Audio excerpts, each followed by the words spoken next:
안녕하세요. 책 읽는 미주입니다. 오늘 소개할 책은 죽음을 배우는 시간, 김현아 지음, 병원에서 알려주지 않는 슬기롭게 죽는 법, 출판사 창비. 저는 이 책을 우연히 이 저자의 강연을 듣다가 이 책을 꼭 한번 읽어봐야겠다는 생각이 들어서 이 책을 구입했는데요. 좀 무거운 주제이긴 하지만 꼭 알아야 될 죽음을 배우는 시간이 필요해야 하다는 생각이 들었습니다. 꼭 소장해서 읽어도 그런 좋은 책인 것 같습니다. 저자 김현아 서울대학교 의과대학을 졸업하고 같은 대학교 병원 내과에서 전임의를 수료했다. 현재 한림대학교 류마티스 내과 교수로 있으며 관절염의 기초, 임상 연구에 다양한 업적을 남긴 한국 류머티즘 연구를 대표하는 의학자다. 대학의학회 분시회 학상, 일본 류마티스 학회 젊은 의학자상 등을 수상했고 2012년부터 대한내과학회 전책단 및 대한류마티스 학회 보험이사로 활동하면서 우리나라 의료 정책의 다양한 분야에서 실무를 맡아왔다. 30년을 의사로 살면서 준비 없이 맞이하는 죽음이 얼마나 큰 비극을 초래하는지 수없이 지켜봤다. 현대의학의 발달로 늙음과 죽음을 치료해야 할 질병처럼 인식하게 되면서 역설적으로 우리는 죽음을 덜 준비하게 되었다. 건강을 유지하고 목숨을 이어가는 것과 죽음을 배우고 준비하는 일이 좋은 삶이라는 목표를 위해 똑같이 중요하다는 이야기를 병원 안팎에서 이어나가고 싶다.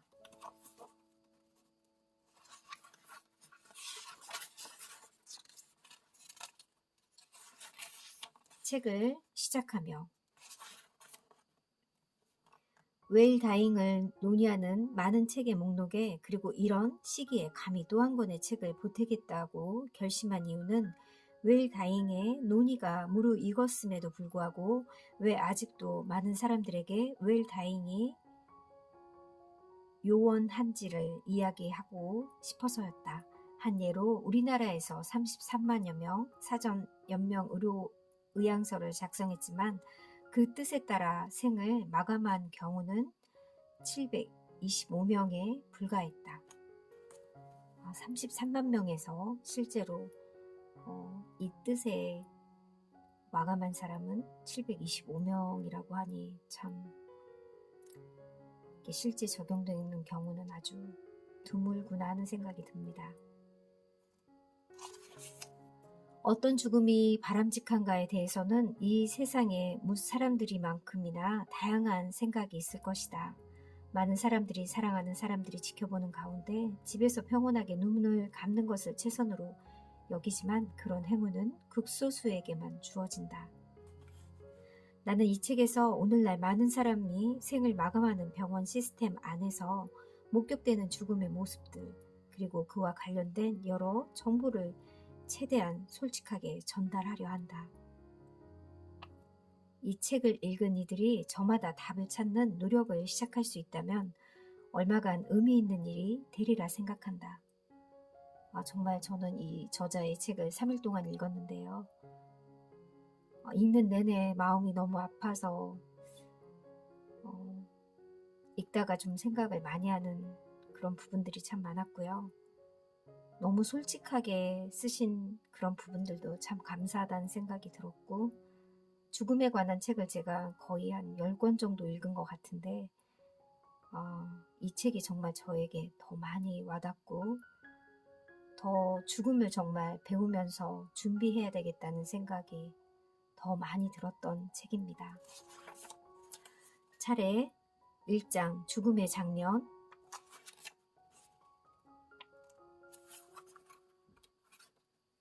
2장 백세시대 3장 죽음 비즈니스 4장 좋은 죽음 바람직한 죽음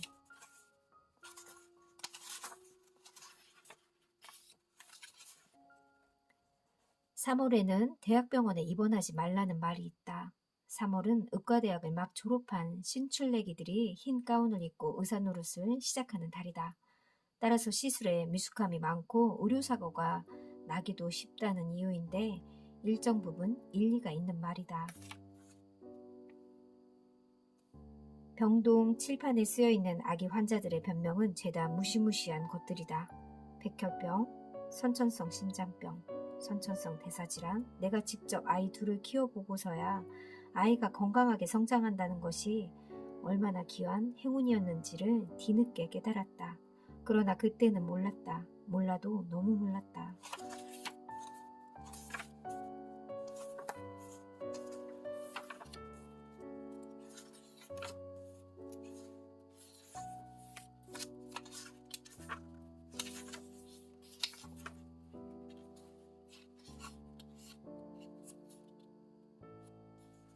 밀레의 그림 죽음과 나무꾼 1859년.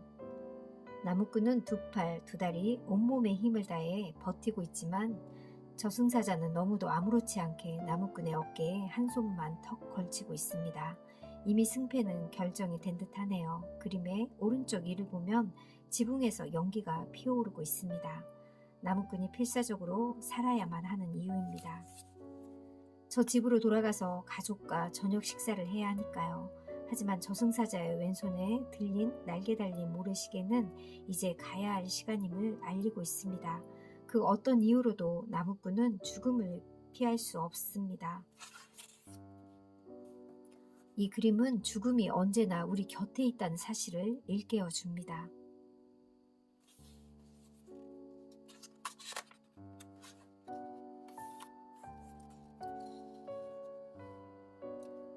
노화를 병원의 일로 만들고 가족들이 그 시간에 노동을 하고 재화를 축적하도록 작동해왔고요. 여러분이 중견 의사로 활동하는 시기에는 환자들의 평균 연령이 지금보다 높을 것이고 그런 현상도 더 심해질 거예요.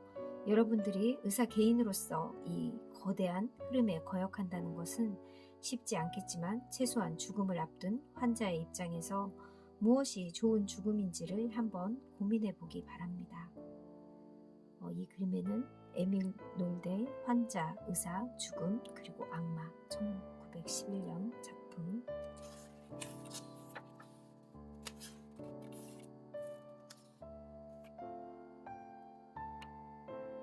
세계 완화 의료협회의 회장 스티븐 코너는 죽음을 맞는 사람들에 대한 완화 의료 중요성을 강조하며 이렇게 주장했다. 어떻게 죽는 것이 가장 바람직한 죽음일까? 여기에 대해서는 너무나 많은 복잡한 요인들이 영향을 미친다. 종교, 문화, 사회적 요인에 영향을 받는 개인적인 생각이 전문가의 의견과 항상 일치하지는 않기 때문에 먼저 바람직한 죽음에 대한 정의가 이루어져야 한다. 완화 의료는 구체적으로 다음을 의미한다. 통증을 포함한 괴로운 증상을 해소시킨다. 삶의 긍정함과 동시에 죽음이 정상적인 과정이란 점을 인지한다. 죽음을 서두르지도 방해하지도 않는다. 환자가 사망하기 전까지 가능한 한 능동적인 삶을 영위하도록 돕는다. 환자의 가족이 환자의 투병을 견디고 환자가 사망한 후에 애도를 하는 것을 돕는다. 이런 시도는 여러 전문가들로 구성된 치료팀이 관여하도록 한다. 삶의 질을 향상시킨다.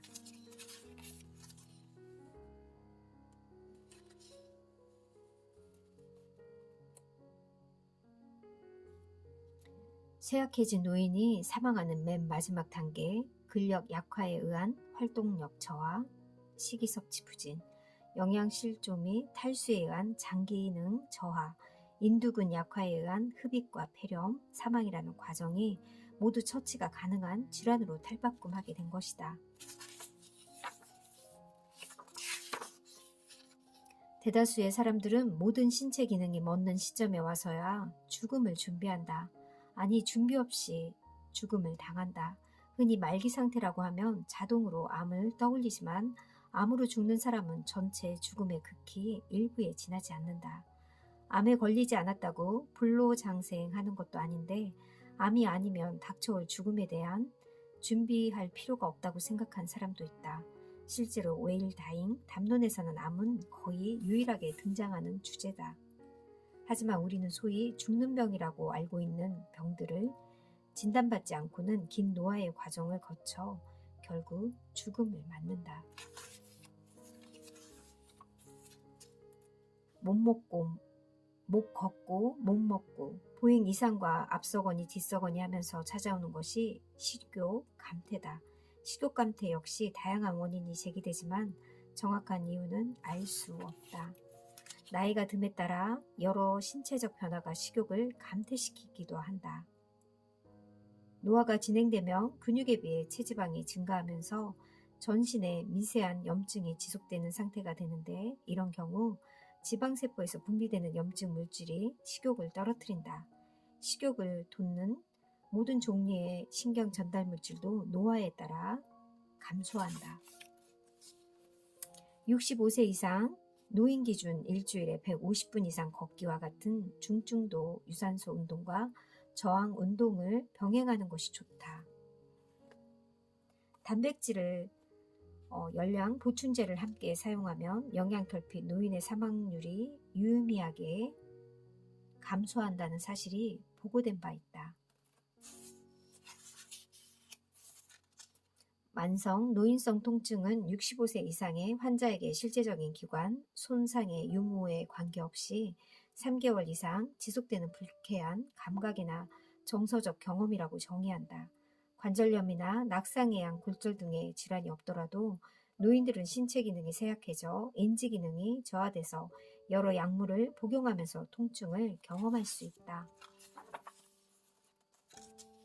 의사들이 처방하는 진통제는 크게 세 종류로 나눈다. 첫 번째는 아세트아미노펜으로 가장 유명한 제품이 바로 타이로넬, 두 번째로는 비스트레이드 항염제, 마지막으로는 아편계 진통제가 있다.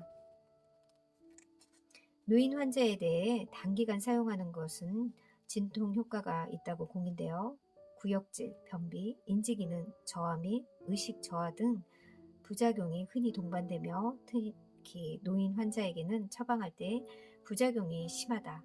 3개월 이상의 만성 통증에 대해서는 효과가 불확실하고 의존성이 높은 약물이기 때문에 한번 시작하면 중단하기 어려운 경우가 많다.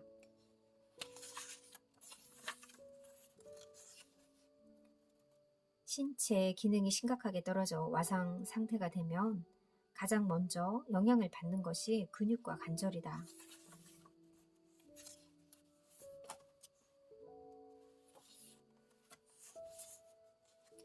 임종 일주일 전에 의식변화 진정, 수축기 혈압, 감소, 구강 건조 등의 증상이 보인다. 가래 끓는 소리를 내며 눈을 위로 치켜뜨는 증상을 보인다고 한다.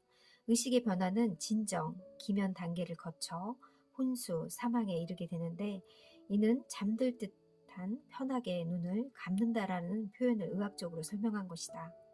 하지만 불행히도 일부 환자들은 창난, 환각, 경련 등 임종 직전의 선망, 이런 경우 진정제를 투여해 인위적으로 조용한 죽음을 유도하기도 한다. 임종 환자의 50%는 거의 고통을 느끼지 못하고 25%는 가벼운 통증 혹은 중증도의 통증만 느낀다. 의료기관에 옮기는 중요한 계기가 된다. 임종 환자의 가래 끓는 소리를 의학적으로 임종 천명이라 한다. 임종 천명은 신체 기능이 쇠약해져 기관지에 고인 분비물을 뱉어내거나 삼킬 수 없어지면서 기도 내에 분비물이 쌓여 발생한다.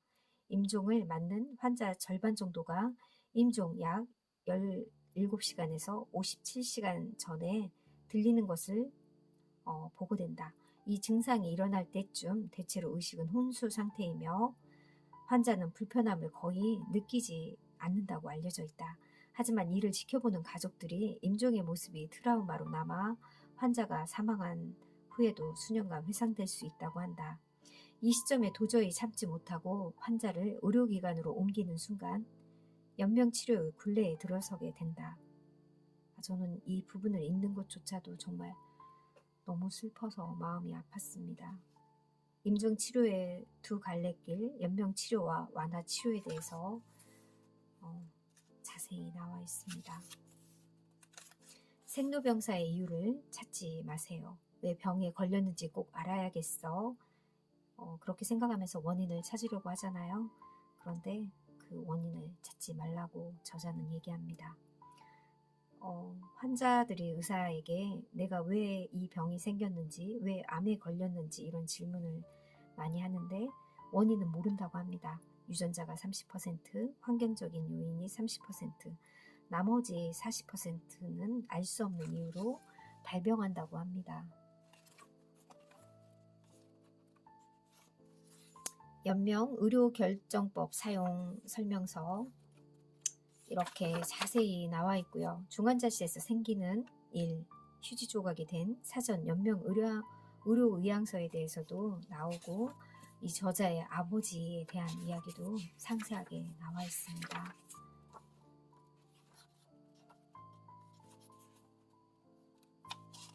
내가 만일 폐렴에 걸려서 병원에 입원했다 칩시다. 그 다음엔 어떤 일이 생기는 건지요.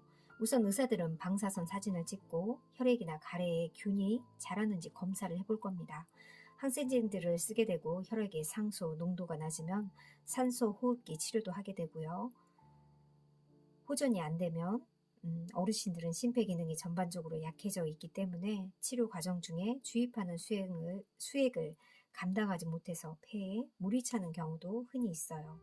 코로 끼우는 산소 호흡을 하다가 안 되면 얼굴에 쓰이는 마스크로 산소 호흡을 해요. 기도 삽관이란 건 어떻게 하나요? 우선 환자의 입을 통해 폐로 내려가는 관을 넣어야 해요. 관은 내경이 7에서 9mm 정도, 가운데 손가락 굵기 정도 된다고 이해하시면 됩니다. 입에서 기도까지 일직선이 된 상태에서 넣어야 고개를 최대한 뒤로 젖히고 넣게 되는데 의식이 있으면 상당히 힘들어요. 많이 아픈가요? 나중에 회복한 환자들의 이야기를 들어보면 굉장히 아프다고 다시는 이런 일을 당하고 싶지 않다고들 합니다. 그래서 급하지 않으면 환자를 약으로 진정시킨 다음에 삽관을 하게 되지요. 다자발 호흡을 죽이고 기계 호흡을 유지하기 위해 진정제를 대량 투여한 결과지요. 레빈 튜브 시술 이렇게 코에 튜브를 끼워서 하는 그런 그림들도 나오는데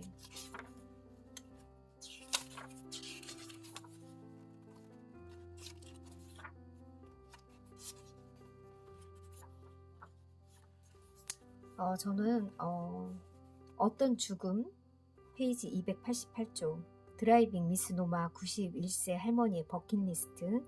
이 할머니는 91세에 자궁암에 걸린 현대의학 치료를 거부하고 어느 날 소변에서 피가 나와 검사를 했는데 자궁암 판명을 받으셨나 봐요. 그런데 할머니는 치료를 받지 않고 나는 90살이요 여행을 가겠어요 하면서 할머니는 아들 부부와 페이스북 페이지 드라이빙 미스 노마라는 1년간의 여정을 포스팅했다고 합니다. 새 가족은 반려견 링고와 함께 레저용 차량에 몸을 싣고 미국 미시간주를 출발해서 북미 대륙 일주를 시작했는데 건강한 모습으로 미국 32개 주 75개 도시를 돌며 약 2만 1000km에 달하는 거리를 누볐다고 합니다.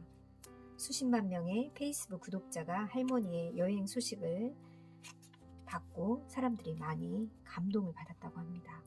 이 이야기는 책으로 출간되어 한국에도 2018년도에 드라이빙 미스 노마 흐름 출판사 2018년에 전 세계 많은 독자들에게 감동을 주었다고 하는데 저도 이 책을 꼭 한번 또 읽어보고 싶네요. 노마 할머니와 가족이 여행을 통해 얻은 값진 선물은 매 순간의 소중함이었다. 할머니는 인터뷰 중에 어디가 가장 좋았냐고 물을 때마다 바로 이곳이라고 답했다. 삶과 사랑 그리고 현재의 순간들을 온 힘을 다해 껴안는 법을 배웠다고 소감을 전했다. 암 진단 후 한 번도 의사를 다시 찾은 적이 없는 할머니는 인위적인 생년 연장을 원하지 않는다고 밝혔다. 노마 할머니와 아들 내외는 즐거운 시간을 함께 보내고 서로를 알아갔다. 아들 내외는 여행을 즐기는 할머니의 행복한 웃음을 사진으로 남겼고 할머니를 통해 깨달은 인생의 지혜를 기록했다. 2015년 8월 여행을 시작한 할머니는 1년 후에 편안하게 숨을 거두었다. 할머니의 별세를 알리는 글에는 인생은 붙잡고 있는 것과 놓아주는 것의 균형 잡기라는 시인 루미의 말이 담겼다. 정말 너무 멋진 할머니이십니다. 나이 들어 암을 진단받으면 이런 선택이 정말 현명한 선택이지 않을까 하는 생각이 들고요. 병원에서 누워서 고통스러운 시간을 보내는 것보다 현명하게 이렇게 여행을 하면서 시간을 보내면 추억도 쌓이고 너무나 소중한 시간을 보낼 수 있는 것 같습니다. 저도 이 할머니처럼 나이 들어서 이런 암 진단을 받게 된다면 저도 정말 이렇게 하고 싶다는 생각이 드네요.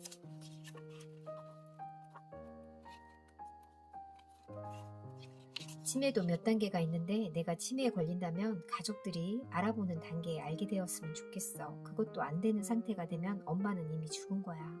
더 오래 살아도 너희에게 좋은 모습으로 남기 어려워질 테니까. 치매에 걸려 사람을 못 알아본다고 해도 그게 깜빡깜빡하기 때문에 어떤 날은 좀 나아 보일 수도 있겠지만 거기에 속으면 안 돼. 결국 좋아 보이는 날은 점점 줄어들고 엄마는 완전히 다른 사람이 될 거야. 명심해. 엄마가 너희를 못 알아보는 바로 그날부터 엄마는 죽음을 준비할 거야. 그리고 그런 엄마의 뜻에 절대로 반해서는 안 돼. 이런 말을 하는 게 이상하게 들리지 요즘 같은 세상에 못 고치는 병이 어디 있냐는 말에 속지 마. 죽음은 고칠 수 있는 병이 아니야. 물론 의학의 발전이 빠르다는 건 엄마도 알아. 하지만 의료를 모르는 너희가 막연히 생각하는 그런 수준은 결코 아니야. 아주 획기적인 변화가 생기면 이 엔딩 노트를 수정할 수 있겠지만 그건 어디까지나 엄마가 판단할 거야. 너희는 결국 이런 문제를 결정한 사람은 엄마 자신뿐이라는 걸 알고 있으면 돼. 사랑하는 딸들아, 엄마의 뜻을 잘 이해하고 기억해 주기를 바란다. 죽음이 있기에 삶도 있는 것이고 죽음은 삶과 결국 같은 것이란다. 맨 뒷부분에 저자의 글입니다. 저도 저희 아이들에게 이 저자하고 똑같은 마음이 들고요. 제가 나이가 들어서 병원에 입원해야 될 상황이 된다면 저도 연명치료는 하고 싶지 않고요. 그게 저를 정말 편안하게 보내는 길이지 않을까. 아이들에게도 고통스럽게 하고 싶지 않고 저 또한 고통스럽지 않는 방법이 그 방법이라는 생각이 듭니다. 현대의학의 죽음 비즈니스에 속지 않기 위해서는 누구에게나 죽음을 배우는 시간이 필요하다. 정말 이 책은 많은 분들이 꼭 읽었으면 좋겠고요. 우리 아이들도 나중에 커서 꼭 이 책을 읽어보길 바랍니다. 감사합니다.